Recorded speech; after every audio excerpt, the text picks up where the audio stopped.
Doctor's out of town. It was cancer in right where my esophagus and stomach meet. So it was a tumor growing in there. Was starting to pinch off that thing. Mm-hmm. So the scan, then I had 3 lymph nodes that showed up that, I had gotten into a couple lymph nodes. And so the prognosis was we were going to do a little bit of chemo and radiation to shrink it and then surgery. So on November 29 of 2023, your stomach looks like a football. They took about the top third of it. They cut it off. Wow. Rolled it over and stitched it together. Mm-hmm.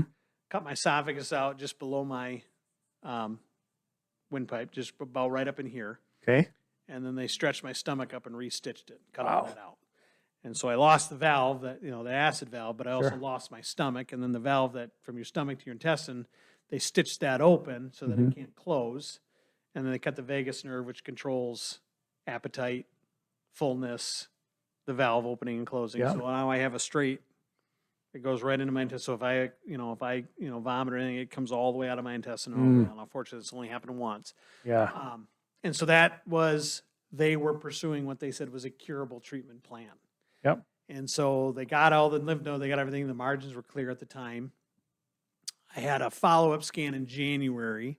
Now, it sidelined me for, supposed to be 3 months. So it sidelined me for I got home from the hospital on the 10th of December. I met with a client on the 28th of December. I was back in the office. Well, I was working by the 8th. Yeah. By the next week, I was in the office a day or two for a few hours, so I didn't really, the doctor said to rest. I'm like, if you want me to die, it'll be laying on a couch. I can't. But I took it easy. Yeah. So I had a scan in January, and there were a couple lymph nodes that looked enlarged, but they thought, well, it's probably reactive from all the surgery and things like that. Mhm. I had another scan in March, same outcome, and they're like, well, we'll just kind of keep on it. And then June of last year, yeah, this isn't good. And they did a PET scan, and the cancer had spread into those 2 lymph nodes just outside my lung. It is in my thyroid. There's a spot in my liver, and then there's 3 lymph nodes in my abdomen that now are cancerous. So that was July of last year.